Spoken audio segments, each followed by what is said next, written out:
Bing bongy bong, bing bongy bong. This is Joe, the bearded historian. He'll tell you an interesting story. Be careful of his soldiers, they can be brats. This is Angel, she's an entity. She'll cause chaos and plant her hands at you. This is Sue, she likes spirits, not the alcohol. She's the reason this channel exists. This is David, he likes fire trucks. He's here occasionally. Bing bongy bong, bing bongy bong, bing bongy bong.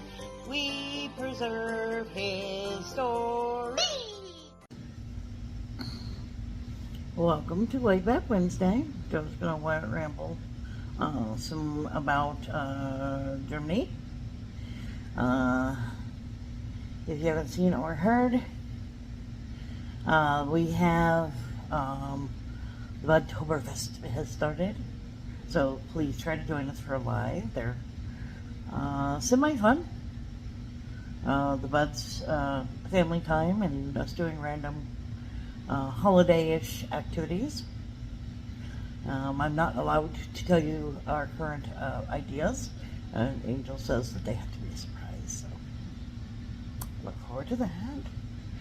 But before we do that, we have to do a shout out. Hang on, I gotta pull my racy thingy. Alright, so the first race I've chosen for Spooky season is pirates. So you're all gonna be pirates. Alright, there we are. We're gonna chase the treasure. Maybe. There we go.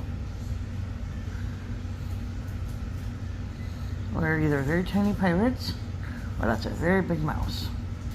One or the other. Let's see if I can see some names. We've got Buddha. Spirit's currently in the lead. Really Haunted. Spirit. Gamer. Carrie.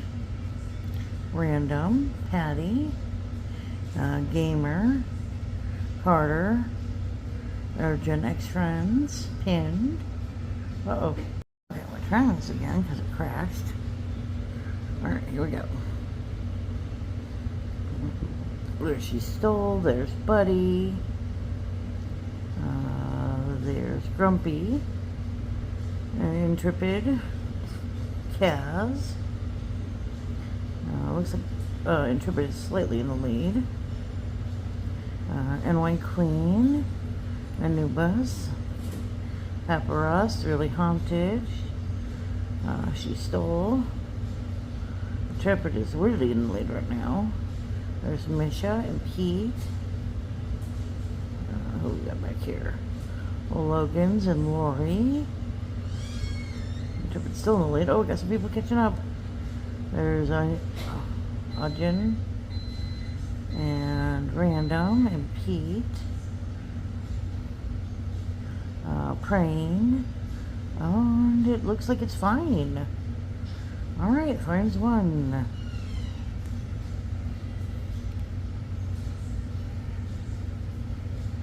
Come on, come on. Come on. We've got, oh, my finger's in the way. Fine dining with Jen and Drew. They're on the lookout for new and exciting eats. We're watching people do food reviews and blah blah food stuff. They do the funnest skits and little musicals for their channel. So if you like reviews or skits, this one, I like this one. Although, check them out, like, share, comment. Have a good day. Alright, Mr. Bud, what you can tell everybody? Well, we're going to have a little bit of a history lesson and something that ties in with the modern day events. Now, Germany, for those of us who are old, me, most of us grew up with two Germanys. There was the East Germany and the West Germany. After June the 5th, 1945, with the Berlin Declaration, the defeat of Nazi Germany and the Reich in World War II was confirmed when the German Reich was de jure abolished, as well as Germany was occupied by four countries: representing the victorious allies in the agreement: the U.S., the U.K., France, and the USSR. The declaration also formed the Allied Control Council of these four countries ruling Germany and confirmed German borders before having Austria, with the Potsdam Agreement in the Potsdam Conference between the three main allies defeating the European Axis. On the 2nd of August 1945, Germany was divided by the Allies into occupation zones, each under the military government of either the United States, the United Kingdom, France, or the Soviet Union. This agreement also modified Germany's border, and the country de facto losing its territories east of the Oder-Neisse line to Poland, and the Soviet Union, most for Poland because of the eastern territories of former Poland were annexed by the Russians. Germany's border decision came under pressure from the dictator Stalin of the Soviet Union. During and after the war, many ethnic Germans who lived in the traditionally German lands in Central and Eastern Europe, including territories east of the Oder-Neisse line, fled and were expelled to German post-war and Austrian territory. Saarland, an area in French occupation zone, was separated from Germany when its own constitution took effect, becoming a French protectorate on the 17th of December 1947. Well, among the Allies, geopolitical tensions between the Soviet Union and the Western Allies and occupied Germany as part of their tension in the world led the Soviets to de facto withdraw from the ACC on the 20th of March 1948. The four occupying countries restored the act of the ACC in 1971 and blockaded West Berlin after the introduction of a new currency in West Germany on the 20th of June of the same year. From the 20th of June 1948 to the 12th of May 1949, although later the USSR could not force the three Allied countries to withdraw from West Berlin as they wanted, consequently, the foundation of a new German state became impossible. The Federal Republic of Germany, or West Germany as the liberal democracy, was established in the US, UK, and French zones in 1949, May 23rd. West Germany was de jure established in the Tri-Zone occupied by the three Western Allies and established on the 1st of August 1948. Its forerunner was the Bizone formed by the US and UK zones on the 1st of January 1947 before the participation of the French one. The Tri-Zone did not include West Berlin. It was also occupied by three Western Allies. Although the city was de facto part of the West German state, the German Democratic Republic, or East Germany, a communist state with a planned and public economy which declared itself not the successor of the German Reich, a legal former German state, was established in the Soviet zone on the 7th of October 1949. It de jure did not include East Berlin occupied by the Soviets, although the city was de facto its capital. The high ideological conflict between German politicians and sociologists and their self-governing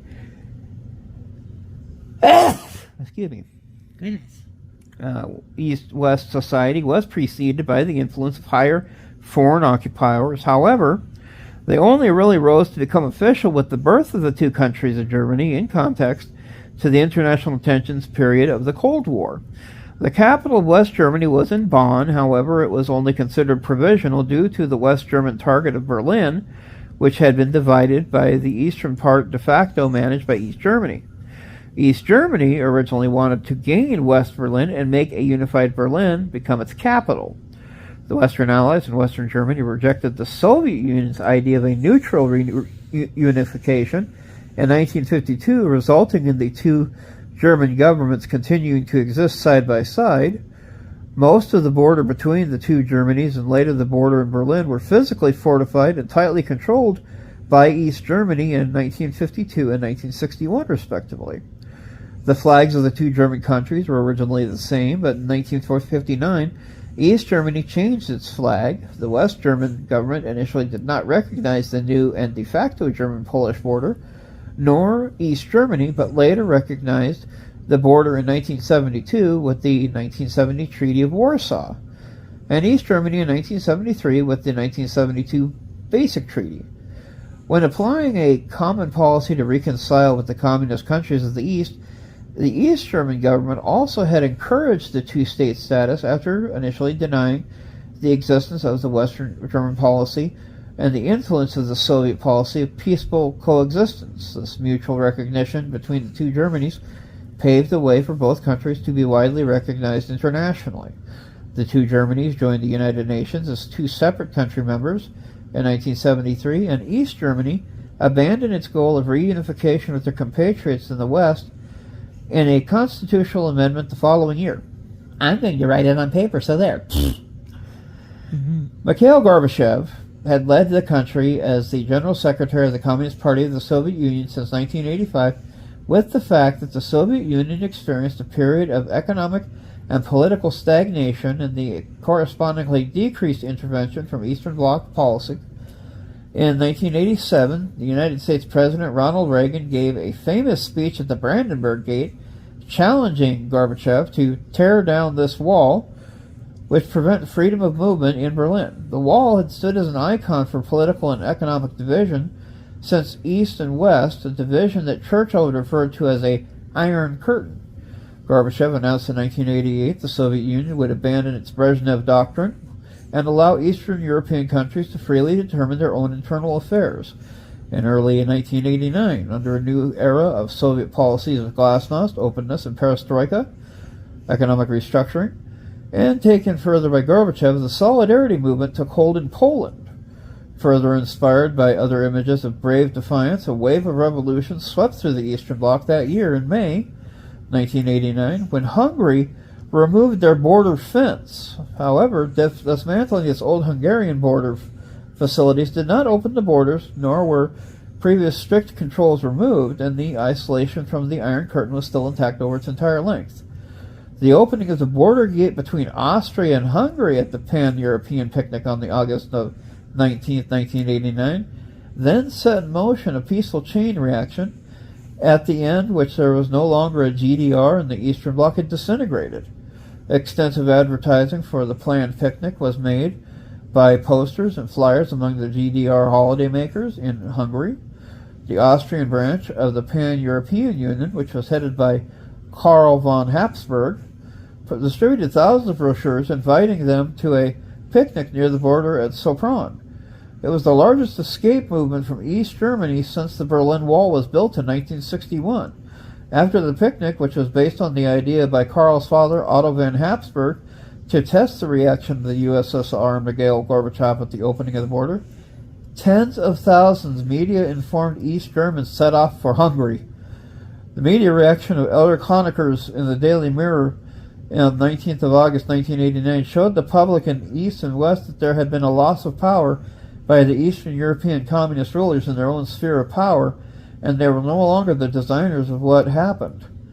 Habsburg distributed leaflets far into Poland, on which East German holidaymakers were inviting to a picnic. When they came to the picnic, they were given gifts, food, and Dutch marks, and then they were persuaded to come to the West. In particular, it was examined by Habsburg and the Hungarian Minister of State, Imre Pozsgay, whether Hungary would with the command to intervene. But with the mass exodus at the Pan-European picnic, the subsequent hesitant behavior of the Socialist Unity Party of East Germany and the non-intervention of the Soviet Union broke the dams. Thus, the bracket of the Eastern Bloc was broken. Now, tens of thousands of media-informed East Germans now made their way to Hungary, which was no longer ready to keep its borders completely closed or to oblige border troops with the use of arms. By the end of September 1989, more than 30,000 East German citizens had escaped to the west before the GDR denied travel to Hungary, leaving Czechoslovakia as the only neighboring state in which East Germans could escape. Even then, many people within and without Germany still believed that real unification between the two countries would never happen in the foreseeable future. The turning point in Germany, called Die Wende, was marked by the peaceful revolution leading to the fall of the Berlin Wall at the night of November 1989, the 9th, with East and West Germany subsequently entering into negotiations towards eliminating the division that had been imposed upon Germans for 4 decades. Now, On the 28th of November, 1989, 2 weeks after the fall of the Berlin Wall, West German Chancellor Helmut Kohl announced a 10-point program calling for the two Germanys to expand their cooperation with a view towards the eventual reunification. Initially, no timetable was proposed, however. Events rapidly came to a head in early 1990. First in March, the Party of Democratic Socialism, the former Socialist Unity Party of Germany, was heavily defeated in elections. Oops. A grand coalition was formed under Lothar de Maizière, leader of the East German wing of Kohl's Christian Democratic Union, on a platform of speedy reunification. Second, East Germany's economy and infrastructure underwent a swift and near-total collapse. Although East Germany was long reckoned as having the most robust robust economy in the Soviet bloc, the removal of the communist hegemony revealed the ramshackle foundations of their system. The East German mark had been almost worthless outside of East Germany for some time before the events. Why. Yeah. One thing that also, comes to light, the fact that East Germany built the Berlin Wall and worked hard to try to keep its own people there. People like to talk about walls as keeping people out. In this case, East Germany built their wall to keep their people in. It was like a prison. Well, when the collapse of the East German economy further magnified the problem, discussions immediately began on an emergency merger of the two economies. On the 18th of May, 1990, the two German states signed a treaty agreeing on monetary, economic, and social union. The treaty was called Treaty Establishing a Monetary, Economic, and Social Union between the German Democratic Republic and the Federal Republic of Germany, came into force on the 1st of July, 1990, with the West German Deutschmark replacing the East German mark as the official currency of East Germany. This Deutschmark was a very high reputation among the East Germans and was considered stable. While the GDR transferred its financial policy sovereignty to West Germany, the West started granting subsidies to the GDR budget and many social security systems. At the same time, many West German laws came into force in the GDR. This created a sustainable framework for a political union by diminishing the huge gap between the two existing political, social, and economic systems. Well, the Volkshammer, the Parliament of East Germany, passed a resolution on the 23rd of August, 1990, declaring accession of the German Democratic Republic to the Federal Republic of Germany and the extension of the field of application of the Federal Republic's basic law to the territory of East Germany was allowed by Article 23 of the West German Basic Law, effective 3rd October 1990, today.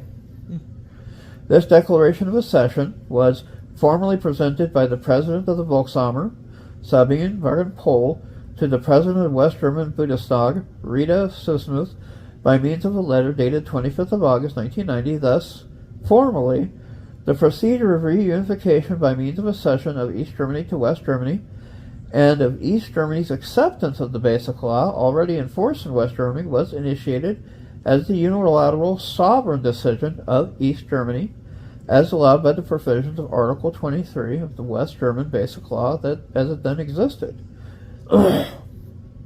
In the wake of the resolution of accession, the German Reunification Treaty, commonly known in Germany as Unification Treaty or Reunification Treaty, that had been negotiated between the two states since the 2nd of July, was signed by administrators of the two governments on the 31st of August, 1990. This treaty, officially titled, the longer version is Treaty between the Federal Republic of Germany and the German Democratic Republic on the Establishment of German Unity, was approved by large majorities in the legislative chambers in both countries on the 20th of September 1990. And it passed 442 to 47 in West German Parliament, and then 229 to 80 in the East German Volkshammer. What? Treaty passed German Bundesrat on the following day, the 21st of September 1990. My birthday! The amendments to the Federal Republic's Basic Law was foreseen in the Unification Treaty or necessary for its implementation was adopted by federal statute on the 23rd of September They enacted the incorporation of the treaty as part of the law of the Federal Republic of Germany. The said federal statute containing the whole text of the treaty and the protocols as an annex was published in the official journal for the publication of laws for the Federal Republic on the 28th of September, 1990. In the German Democratic Republic, the constitutional law giving effect to the treaty was published on the 28th of September. With the adoption of the treaty as part of the Constitution, East Germany legislated its own abolition as a state. We're done, guys. Thanks for playing. Game's over. Now, under Article 45, it entered into force according to the international law of the 29th of September, upon the exchange of notices regarding the completion of the respective internal constitutional requirements for the adoption of the treaty of both East Germany and West Germany, with the last step, and in accordance with Article 1 of the treaty, and in conformity to East Germany's declaration of accession presented to the Federal Republic, Germany was officially reunited at midnight on the 3rd of October, 1990. Germany was back as one. East Germany joined the Federal Republic as the 5 Länder states of Brandenburg, Mecklenburg, Western Pomerania, Saxony, Saxony-Anhalt, and Thuringia, while East Berlin, the capital of East Germany, merged with West Berlin, a de facto part of West Germany, in order to form a unified city-state of Berlin. These states were the 5 original states of East Germany, but were abolished in 1952 in favor of the centralized system. As part of the 18th May Treaty, the 5 East German states were reconstituted on the 23rd. Berlin still formally under Allied occupation, and that would be terminated later as a result of the provisions of the 2+4 Treaty. But the city's administrative merger and inclusion in the Federal Republic of Germany, effective on the 3rd of October, had been greenlit by the 4 allies and were formally approved in the final meeting of the Allied Control Council on the 2nd of October, the previous day. An emotional ceremony at the stroke of midnight on the 3rd of October, the black, red, and gold flag of West Germany, now the flag of reunited Germany, was raised above the Brandenburg Gate, marking the moment of German reunification. And so just by that, the fact that once people tasted that freedom and they were willing to go to other countries to escape and get to the West, you know, East Berlin had been seeing people do things to get to freedom. They saw people jumping out of windows over the wall. They saw people swimming under rivers under the wall. They saw people drive through the wall with bulldozers, hiding cars. One of the funnier stories I remember is one guy had stolen a car for a rental, drove it across, and then they had brought it back. Well, when this couple who were on a honeymoon were driving the car, they got stopped and they were looking for that other guy. He's not there, guys. He's over there in West Berlin. But they had guys escape with hot air balloons. They had tunnels in several cases. As they were working to make a better and better wall, they had people that would jump over barbed wire. They'd have guards that would... It'd be so funny. The guards would be there to try to keep the people on the outside. And then all of a sudden the guards would take off. They'd go jump over the barbed wire and run for it. But as far as Germany, you know, with everything that happened in such a fast rate because of the pan-European picnic, it kind of like pulled the cork out of the bottle, and they couldn't put they couldn't put it back in. It was just then it became a matter of time. And to their tasks, they were successful. There's now only one Germany, and our kids grew up knowing of only one Germany. So, but this has been the Bearded Historian doing a little work back. Okay. And you folks have a good evening. We'll see you next week.